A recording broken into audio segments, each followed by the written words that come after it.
தமிழ் உறவுகள் அனைவரும் நம்பிக்கை குரல் சேனலுக்கு அன்புடன் வரவேற்கிறோம்.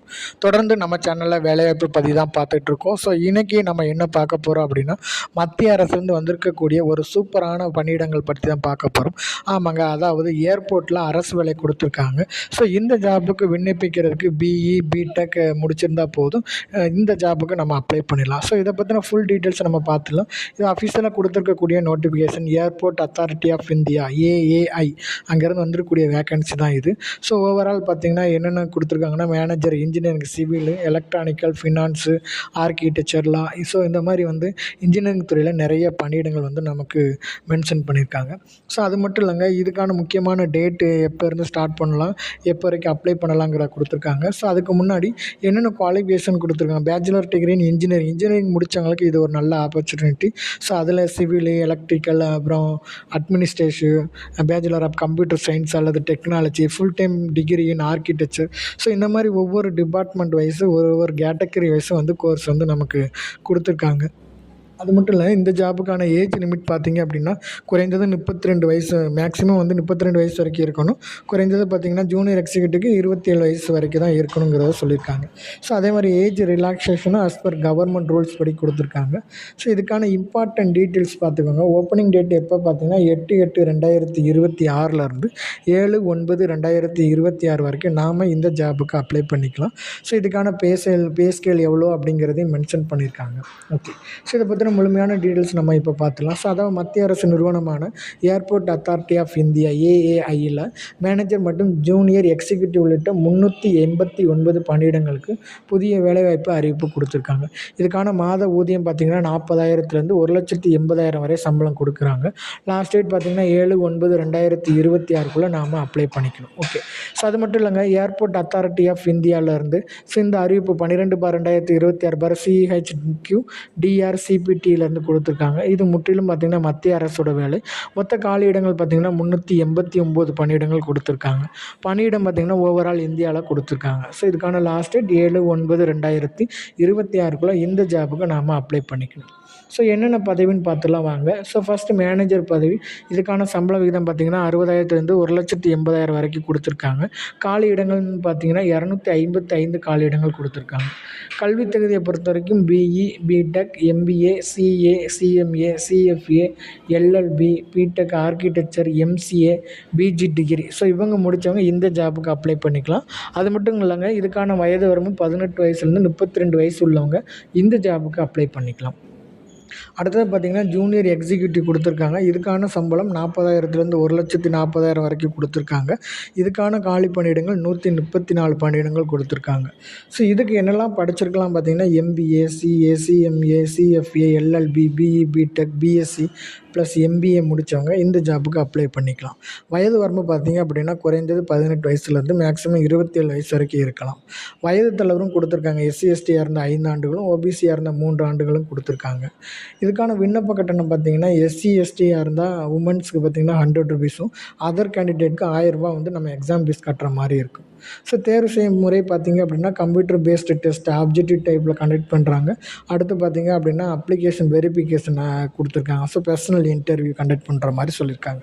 இந்த ஜாபுக்கு நம்ம எப்படி அப்ளை பண்ணணும் பார்த்திங்கன்னா, இதுக்கான இணையதளம் ஒரு ஏஏஐ அப்படிங்கிற அதிகாரப்பூர்வ இணையதளத்துக்கு போனோம் அப்படின்னா அதில் கேரியர்ஸ் அப்படிங்கிறத நம்ம கிளிக் பண்ணணும். ஸோ அதில் கொடுத்துருப்பாங்க அட்வர்டைஸ் நம்பரு. ஸோ அந்த அட்வர்டைஸ் நம்பரை பார்த்துட்டு ஸோ நம்ம என்ன போஸ்ட்டுக்கு அப்ளை பண்ணணும்னு நினைக்கிறோமோ அதை நம்ம கிளிக் பண்ணிக்கலாம். அதாவது மேனேஜராக அல்லது ஜூனியர் எக்ஸிக்யூட்டிவா அப்படிங்கிறத நம்ம கிளிக் பண்ணிக்கலாம். ஸோ அடுத்து பார்த்திங்கன்னா உங்களுக்கு கல்வி தகுதி மற்றும் வயது வரம்புக்கு ஏற்ற போஸ்ட்டை நம்ம சூஸ் பண்ணிக்கணும். அது கீழே பார்த்திங்கன்னா அப்ளை நவ் அப்படிங்கிற பட்டனை நம்ம கிளிக் பண்ணோம் அப்படின்னா ஃபஸ்ட்டு ஸ்டேஜில் நம்மளுடைய பேசிக் டீட்டெயிலை கொடுக்கணும். ஸோ அதாவது பெயர், பிறந்த தேதி, முகவரி, கல்வி தகுதி, அனுபவம் போன்ற உள்ளிட்ட விவரங்களை முதல்ல கொடுக்கணும். ஸோ அதுக்கப்புறம் பார்த்திங்க அப்படின்னா நம்மளுடைய ஃபோட்டோ, சிக்னேச்சர் மற்றும் பிற கல்வி ஆவணங்களையும் நம்ம அட்டாச் பண்ணி அப்லோட் பண்ணுற மாதிரி இருக்கும். ஸோ விண்ணப்ப கட்டணம் பொறுத்த வரைக்கும் இதை ஆன்லைன்லேயே நம்ம கட்டிடணும். ஸோ லாஸ்ட்டாக பார்த்திங்க அப்படின்னா சப்மிட் கொடுத்துட்டோம் அப்படின்னா நமக்கான அப்ளிகேஷன் ஃபார்ம் ஜென்ரேட் ஆகிடும். ஸோ அதை நம்ம எடுத்து வச்சுக்கிட்டோம் அப்படின்னா ஃபர்தராக நம்ம யூஸ் பண்ணக்கூடிய அந்த ஜாப் பற்றின டீட்டெயில்ஸு நம்ம பயன்படுத்திக்கிற மாதிரி இருக்கும். ஸோ அதுக்கப்புறம் பார்த்திங்கன்னா இந்த ஜாப்பில் எந்த மாதிரி கொஸ்டின் கேட்பாங்க அப்படிங்கிறதையும் பார்த்துடலாம். ஸோ அதுக்கு முன்னாடி இந்த ஜாப்பில் எப்படி செலெக்ஷன் ப்ராசஸ் பார்த்தீங்க அப்படின்னா, ஃபஸ்ட்டு இதுக்கான சிலபஸ் அப்படிங்கிறதையும் பார்த்துருவோம். So candidate should carefully read the important instruction before filling the application கொடுத்துருக்காங்க. ஸோ அதே மாதிரி வந்து ராங்காக பண்ணிடக்கூடாது அப்படிங்கிற சொல்லியிருக்காங்க. ஸோ எக்ஸாமினேஷன் பொறுத்த வரைக்கும் கம்ப்யூட்டர் பேஸ்ட் டெஸ்ட் தான் கண்டக்ட் பண்ணுறாங்க. There will be not any negative mark எதுவும் கொடுக்க மாட்டாங்க. அதாவது ராங் ஆன்சருக்கு நெகட்டிவ் மார்க் எதுவும் கிடையாது. கரெக்டான ஆன்சர் கொடுக்குற மாதிரி சொல்லியிருக்காங்க.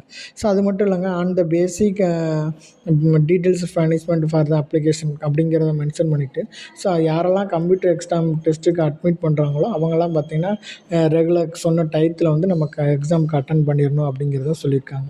ஸோ அதே மாதிரி ஃபார் த போஸ்ட் மேனேஜருக்கு பார்த்திங்கன்னா ஃபயர் சர்வீஸ் கொடுத்துருங்க. Application verification will be followed by physical measurement test, driving test, physical endurance test, running, casualty carrying, lifting and carrying, இதெல்லாம் வந்து போல் கிளைம்பிங்கு, ரோப் கிளைம்பிங்கு இதெல்லாம் வந்து கண்டக்ட் பண்ணுவாங்க. ஏன்னா அது மேனேஜர் போஸ்ட்டு வந்து ஃபயர் சர்வீஸ் சம்மந்தப்பட்டது இருந்தது அப்படின்னா. ஸோ அதே மாதிரி போஸ்ட் ஃபார் த ஏர்போர்ட் ஆப்ரேஷனாக இருந்துச்சுன்னா, அல்லது ஜூனியர் எக்ஸிக்யூட்டிவ் ஃபார் ஏர்போர்ட் ஆப்ரேஷன்னா லைட் மோட்டார் வெஹிக்கிள் லைசன்ஸ் வந்து கண்டிப்பாக வச்சுருக்கணும்னு சொல்லியிருக்காங்க. அதுக்கப்புறம் இது எல்லாத்துலேயும் பார்த்தீங்கன்னா short list for the post of மேனேஜருக்கு எடுக்கும்போது shall be required to produce a valid permanent light motor வெஹிக்கிள்ஸை நம்ம சப்மிட் பண்ணுற மாதிரி இருக்கும். அதையும் நமக்கு மென்ஷன் பண்ணியிருக்காங்க. Okay. So candidate already working in central government நீங்கள் இருந்தீங்க அப்படின்னா நோ அப்ஜெக்ஷன் சர்டிஃபிகேட் வந்து நம்ம வாங்கிடணும். ஸோ இதெல்லாம் முக்கியமான டீட்டெயில்ஸ். அதே மாதிரி ஆக்ஷன் அகேன்ஸ்ட் மிஸ்கான்டக்ட், அதாவது நம்ம எப்படி இந்த எக்ஸாமுக்கு வரணுங்கிறதையும் கொடுத்துருக்காங்க. ஸோ அதே மாதிரி நம்ம இமெயில் ஐடி, ஃபோன் நம்பர் வந்து கம்பல்சரி வேணும். ஏன்னா இப்போ வரக்கூடிய அனைத்து தேர்வுகளுக்கும் இமெயில் ஐடி, ஃபோன் நம்பர் வந்து மஸ்ட்டுன்னு சொல்லியிருக்காங்க. ஸோ அதில் valid email ID, mobile number கொடுத்தோன்னா ஃபர்தர் டீட்டெயில்ஸ் வந்து அதில் தான் இருக்கும். ஸோ ஸ்கேன் பண்ணி ஏற்றும் போது கொஞ்சம் கவனமாக கேர்ஃபுல்லாக ஏற்றிக்கணும். ஃபோட்டோ பொறுத்த வரைக்கும் எப்படி இருக்குங்கிறது மென்ஷன் பண்ணியிருக்காங்க. JPEG ஃபார்மெட்டில் 4.5 சென்டிமீட்டர் இன்ட்டு 3.5 சென்டிமீட்டரில் தான் இருக்கணும். அதே மாதிரி கேப்சர் பண்ணும்போது ஒயிட்டில் வந்து பேக்ரவுண்ட் கலர் வந்து ஒயிட்டாக இருக்கணுங்கிறது மென்ஷன் பண்ணியிருக்காங்க.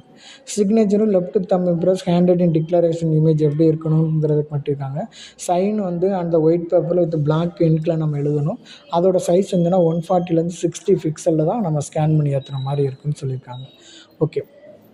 ஸோ அடுத்து நம்ம என்ன பார்த்திங்க அப்படின்னா மோட் ஆஃப் ரெமிட்டன்ஸ், அதாவது அப்ளிகேஷன் ஃபீஸ் வந்து 1000 rupees. All other candidate SC/ST candidate இருந்தாச்சு அப்படின்னா 100 ரூபீஸ் மட்டும்தான் சார்ஜ் பண்ணுறாங்க. ஸோ அதே மாதிரி எக்ஸாமுக்கு போகும்போது பயோமெட்ரிக் வந்து கால் பண்ணுற மாதிரி சொல்லியிருக்காங்க.